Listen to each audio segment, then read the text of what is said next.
All right, welcome. I'm going to show you how to do a very simple digital painting of a sphere in Adobe Photoshop. So the first thing you're going to need to do is open a file. I'm going to go ahead and make a new one. So when you're making a file, always make sure that you have some sort of title. I like to put the year first when I'm titling something so that it's easier to find later. Um, and then this one I'm going to call sphere 2 since I already have a 22 sphere, I believe. It's going to, let's do 5 by 5. And we have to make sure that this is 300 ppi, pixels per inch. If it's saying pixels, it's easy to switch that to inches just by clicking on the drop down. And then once you have that, you can go ahead and create. And from here, we're going to talk about a few things. First off, you've got a few different options over here. One really important one are your layers. So I am going to start off by giving myself a new layer, and I am going to rename the layer. When you get lots and lots and lots of layers going, it can be very difficult to keep track of which layers are where. So when I double click this, it gave me the option to rename it. I renamed it sphere. Actually, I'm going to call it circle because it's not going to look like a sphere at first. So if I have that selected, this is where I can go ahead and add in a circle. So if I go over to the left-hand side of the screen, there is a little rectangle tool. If I click and hold that, in fact, you don't have to hold it. I'm not holding it anymore. It gives me a few different options. The ellipse tool is the one I want, and then you'll also notice that there's U's. Those are your hotkeys. I strongly suggest you get to know your hotkeys because it'll make you so much faster as an artist. So I'm going to go ahead and click on the ellipse tool, and when you have the ellipse tool selected, you can draw an ellipse of any shape or size just by clicking, holding, and dragging. If you want one to be perfectly circular, you need to hold down Shift. When you hold down Shift, it allows you to make it the size you want in the shape, in a perfect circle. Now, right now it's just black, and I'm going to go ahead and change my fill and stroke. So if I go to the top left, you will see there is a fill option. I'm going to change my fill option to a neutral color like gray. And I am going to change my stroke to the same neutral color. The stroke is actually the outside edge. So if I click off of this, you'll see it's very, very small, but there's a hair thin line on it. And let me go back to, I can change this to gray, and that way it'll be gray all the way around. Now, before I click off of this, this is actually what's known as a smart object. It's also a vector, and that'll be problematic later if I try to edit it. So I'm going to go ahead. It's even problematic when you try to select it. So I'm going to go ahead and I'm going to right click in my layers, the circle layer, and I'm going to go over to rasterize layer. When I rasterize layer, it turns it from an object into just a vector object into a regular pixelated object. So, which is important when we're digitally painting. Now, after I've got the circle in there, I'm going to go ahead and put a drop shadow in. So I'm going to go ahead down to the layers, go over to the little box with a plus in it, and I'm going to click on that. Once I have that open, I'm actually going to drag it under the circle layer, and I'm going to rename it by double clicking on the name to drop shadow. Once it's renamed as drop shadow, click on the layer once more, and you will have your own little layer there for your drop shadow. make sure that layer is selected. Go over to your ellipse tool again, which remember is U, and then you are going to create a little shadow. So this one should be an ellipse because the light source is going to be coming from the side. So you do not want to hold down shift this time. You just want to drag it to whatever size you want the shadow to be and then drop. And you'll notice because it's under the circle layer, it'll look like it's behind the circle, which is what we want.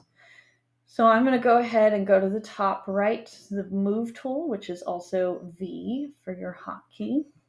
And I'm going to move this so that it is in a better position for my light source. So I'm going to actually click off of this. When you look at it, you can see that it's similar to this one in that it looks like it's got a nice little light source bouncing off of it. And just like before, I want to raster this layer. So I'm going to right click the layer that has the drop shadow. I'm going to go to rasterize layer, and then I'm going to leave it be. All right, one more. I'm going to click on the drop shadow layer, and I'm going to add another layer. And this layer, I'm going to double click, and I'm going to rename it background. And notice how I am being very careful to separate these layers.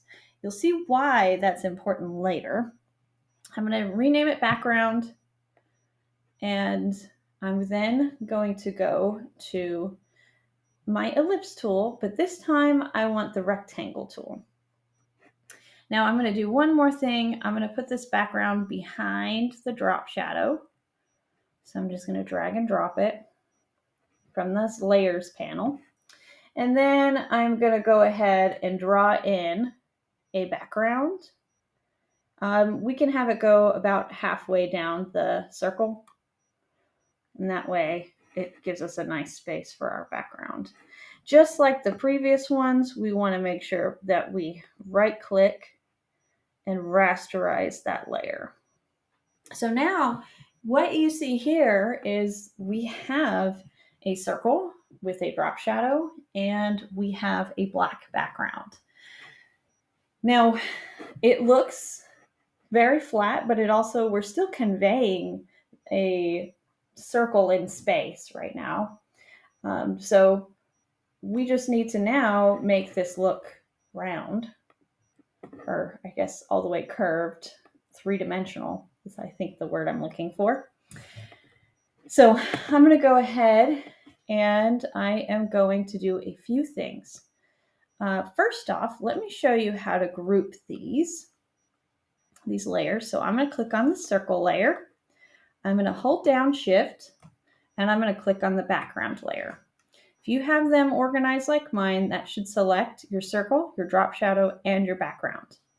While doing this, I am going to create a group. So if I click and grab my selections and go down to this little file folder, it will group it into a new group labeled group 1. I'm going to change it to flat objects. All right, now if I click the drop down next to the file folder, you'll see all my objects are there and I can select them when I need to. But for the most part, you can leave it closed, whatever you want to do. So let me just make sure I'm still recording. Okay, I'm still recording. Now, the next thing I'm going to do from here is I am going to select my circle. So I have the circle. I've clicked on the circle layer. And now what I'm going to do is go over to the left-hand side. And if I go 1, 2, 3, 4 of the tools down, you'll see that there's quick selection tool, but if I click and hold, it will open up a few different options: object selection tool, quick selection tool, and magic wand tool. And the hotkey for this is W. I'm going to click on magic wand tool. Magic wand tool will select everything that's the same, usually color and value, or a similar color and value. You can actually change the tolerance, which will select a larger range of colors and values. This will work perfectly for what we need. If we select the circle, then we will have just that circle selected, which means it will only let us edit what's within that circle. So before I start, I'm actually going to click on the flat objects here, and right above it, I'm going to place a new layer. So I'm going to press the square with a plus in it in my layers panel. I want it to not be in the file folder though. So if it's doing that, you need to move it. It's being difficult right now. There we go. So I don't want it to be in the file folder for flat objects. I need to rename this shadows. So it's shadows, it's outside of the flat objects folder. And with this selected, whenever I select something to draw in here, it will only draw what's within the circle. Even though we haven't selected the circle layer anymore and we're on the shadows layer, it will draw only within the circle within this shadows layer. So if I go over to the paintbrush tool, which is B for the hotkey, I'm going to click it once and I'm going to go up to some of the settings. So at the very top, you'll see there's sizes. I can change the size up and down, and you can see how it changes the size. There you go. And then the hardness, I don't want it to be a very hard brush, so I'm going to pull the hardness down to 0. Now, one thing to note is there's other types of brushes in here, and you're welcome to try the different brushes. I'm going to start with just the general brush, and I'm going to make it nice and soft. So I'm going to click away from that really fast. A really important hotkey is making your tool larger or smaller. The hotkeys that you use for that are your bracket tools. The right bracket will make it larger. The left bracket will make it smaller. I strongly suggest you use these tools when trying to make the cursor larger or smaller. Now, once you have that selected, you've got your big and small brackets, you're going to go over to the top again, and there's a few different things you're going to change. Now, you can change the flow, you can change the smoothing, you can change the blending mode. However, you have to be careful because blending mode will change depending on what's under it. What I'm going to do is I'm actually going to change the opacity quite a bit. I'm going to change it to, we'll do 25%. If you double click it, it'll let you type it in, and then you can press enter. Now, let me show you what happens when I draw. Notice how I can only draw within that area. The other thing you will notice is that when I draw, it will stay the same value until I click off and then start again, and then you'll notice it'll get darker and darker each time. So if I were to start with 100% opacity, you can see there's a much darker area, but you can also see how feathered it is compared to if I kept the hardness at 100, how much of a edge it has. So I'm going to go back to 0 hardness, and I'm going to put this back at 25%. And now I'm going to be drawing it to look like this sphere here. So to make it look like this sphere here, I'm going to start off by just drawing in the curve. Now, the curve of the shadow. My light source is going to be up in the top left corner. So when I draw in my shadow, I want to follow the curve of the contour edge. Remember, as long as I'm holding down that button, it's not going to change. I can draw in and it's all going to be the same value. And I can go over it again, make it slightly darker. And you can already see a really nice subtle value change happening. And I can do that again, all around the edge here. Now, I want this to look more round, right? So I need to go in and add in more value. You can do that by making your sphere or your cursor larger or smaller, and by changing the opacity. So if I change the opacity to about half of what it was, I can have an even more gradual transition. I have to be aware of the reflection that's coming off the table. That would be around this area here.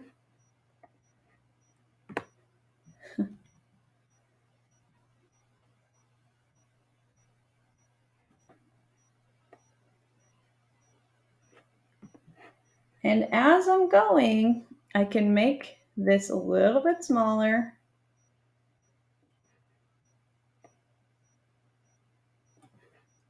And just keep changing. I can even change the opacity so it's lighter.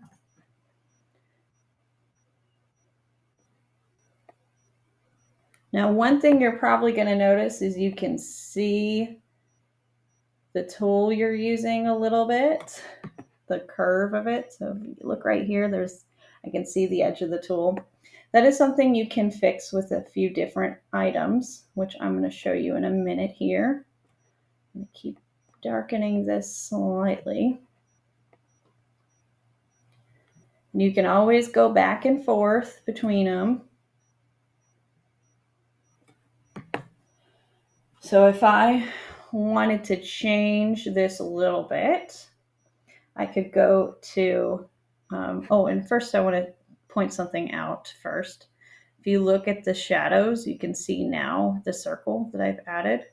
And if I click on this little eyeball, it will hide it and it goes back to my original circle. So now that I have that in place, I can go ahead and I can play with some other tools, like for example, the eraser tool. The eraser tool has the hotkey E. If I click on this, I can once again change the size using the bracket tools. I can also change the opacity. Let's do 16%. And I can also change the hardness, which once again, I want to bring down to 0. At this point, if I use this tool, I can actually erase and bring back some of the original light that was there. This also can help to kind of get rid of your circular marks on there, and it can give you a more dynamic shadow too. If I wanted to maybe add some blurred effects to it or smudging, if you go, it's mostly towards the middle, and use the hotkey. Is there a hotkey for this one? There aren't hotkeys, but there's either the blur tool, the sharpen tool, the blur tool looks like a drop. The sharpen tool looks like a triangle, and then the smudge tool looks like a finger that's kind of dragging along the bottom of the page. The smudge tool, let me make that bigger. The smudge tool will allow you to drag your values around, which can give you like more control with blending. Ooh, my computer's a little slow. If you have a mistake, you can always do Control Z and it will fix it for you. You can also go to Edit, and that will give you changes too. Now, I do want to caution you that when you use a smudge tool, you're really moving around things. Ooh, I'm just realizing my strength is at 50% here, and that should change. There we go. If I grab and kind of drag, it gives me a little bit more control over blending. Hopefully it's all still recording, even though everything's really slow. Okay. You also have the blur tool that you can use. The blur tool will blur edges. You can change the strength of this as well.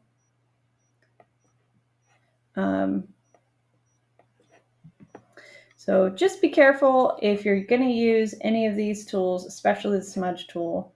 Make sure to kind of smudge out to the edge too, so that you don't end up pulling the edge of your shadow away.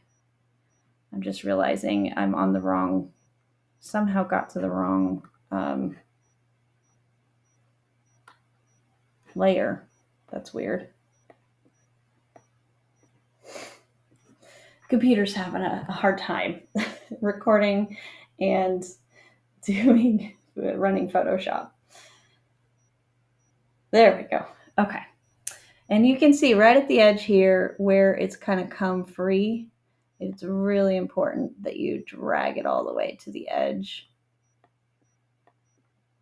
so you don't end up with a gap. Alrighty, so that's shadows. You can keep playing with that to your heart's content. Let's talk about highlights. So I'm going to make another layer in my layers panel. I'm going to name this one highlights. And from here, I want to go to my brush tool, which is B for hotkeys. And then I need to change the color that I'm using.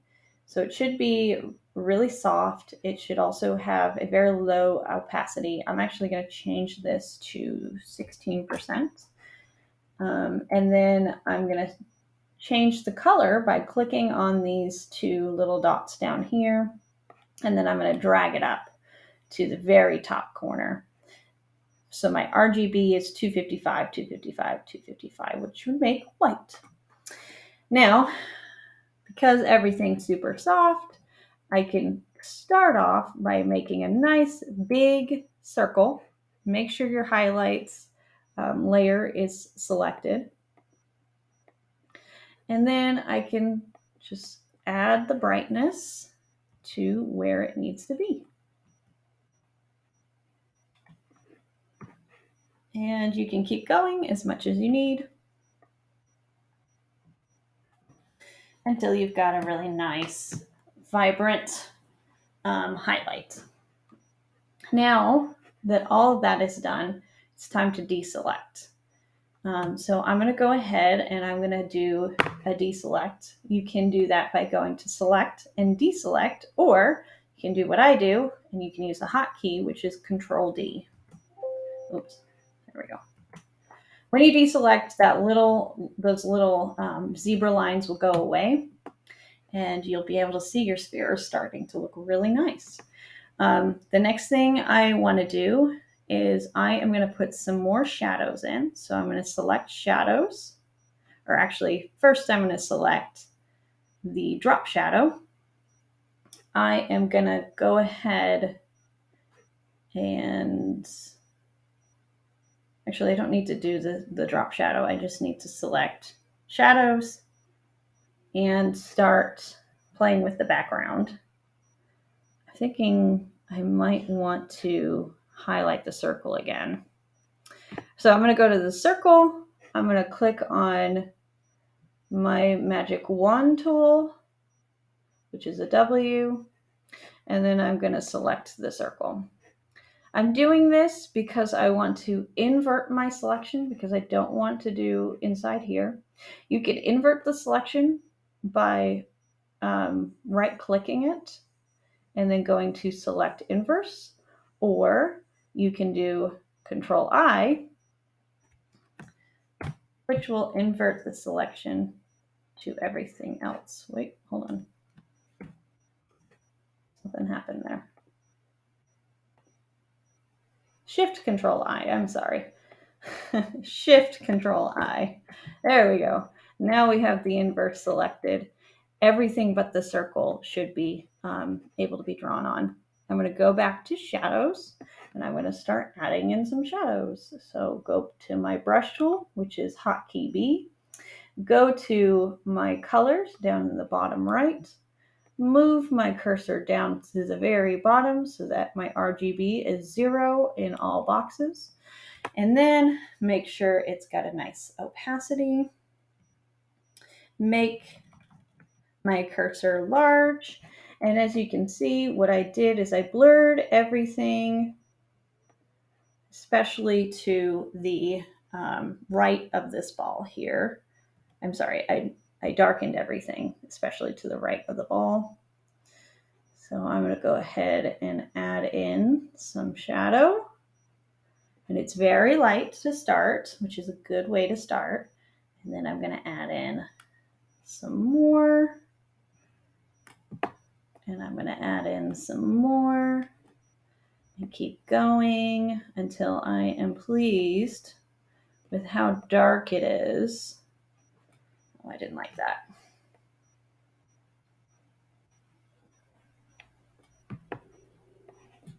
There we go. Now, in addition to this, I'm going to want to do some blurring later, and I'll show you how to do that. First, I want to go up to highlights, and I need to do the opposite. So I'm still going to use this brush tool, but I'm also going to go down to my colors. I'm going to change to bright white again, which is 255 in the RGB area. And with a very light opacity, I'm going to draw in a little bit of light coming from this corner. So we get the sense that the light is coming from above and landing on our sphere here. All righty. So if I deselect everything,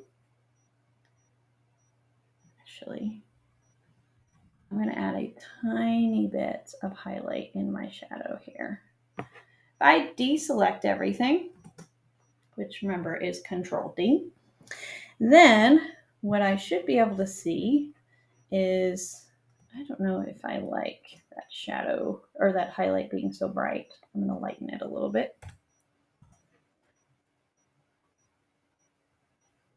Okay. Now deselect everything. There we go. Now what I should be seeing is something that looks a lot closer to this.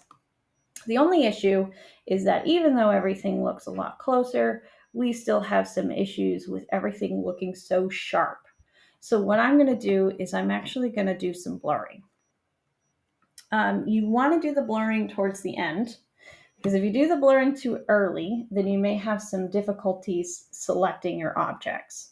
Because the blurring is going to be applied directly to your flat objects, if you blur, you're going to move pixels around, which means you'll have to increase your tolerance for your magic wand tool. So be careful of that. So I'm going to go down to the middle again. I'm going to hold down where the smudge tool is, and I'm going to click on the little droplet for the blur tool. Once I'm here, I need to make sure that the strength is down to, we'll say 30%. And I'm working on the circle right now. The areas I want to blur are the areas that have less contrast. So this area where that highlight is, I do not want to blur that area because it's got really high contrast with the black background and then the white highlight. So I'm going to look here at the circle.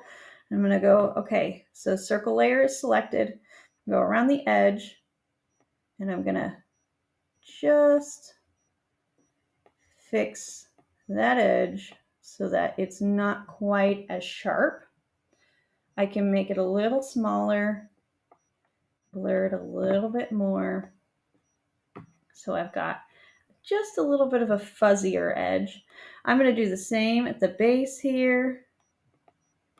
So really should be a fuzzier edge there. Then I'm going to go to the drop shadow. I'm going to do the same here, where I'm going to go around the drop shadow, and I'm going to, especially on this drop shadow, I do want it to be fairly fuzzy. Hopefully I'm not freaking out my computer too much. I'm going to move it up to a little bit more, to 50%. No, not 5%, 50. Okay. Now I'm going to keep blurring this drop shadow. And you have to remember that you click, click, click and drag, click and drag. Otherwise, you're going to have difficulty getting it to blur. I think I might need to bump the strength up just a little bit.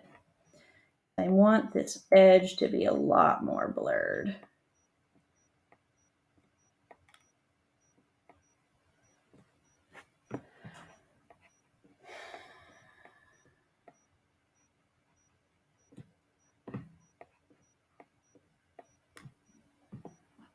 Okay, so once you're happy with your blurred edge,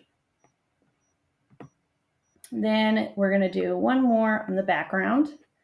In the background, we really want to blur this whole area. We want to blur this well because we want it to look like there's distance between us or the ball and this background. Oh, no wonder it's not 70%, it's 7. No wonder it wasn't working.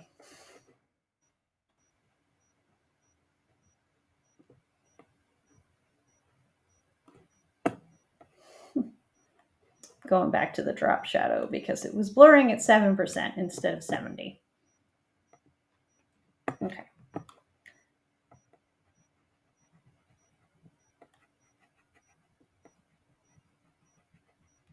Now it really should only be blurring the background. If you're noticing it's blurring more than the background, then there might be some issues with what you have selected. So make sure your background is the one that's selected.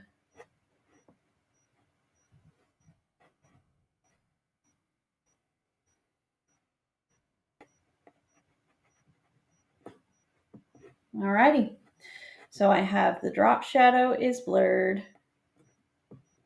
The background is blurred.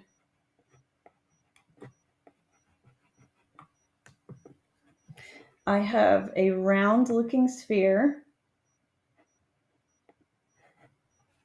And I have a really nice looking highlight.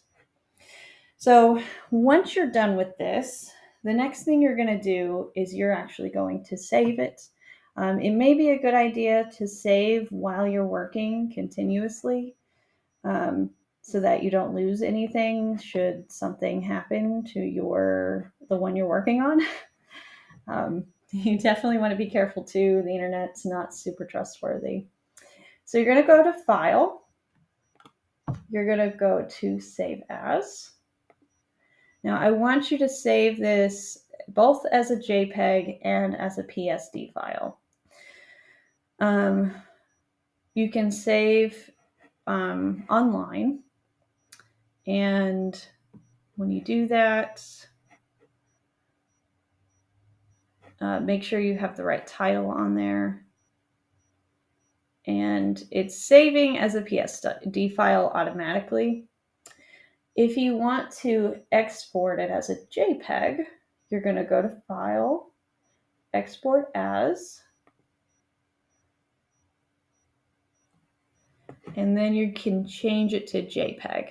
One thing is if you do a JPEG, it's going to flatten your layers, which means all of your layers are going to converge and you will no longer have access to the layers. So you have to make sure that you save as before so that you have that PSD file, which will support all of your layers.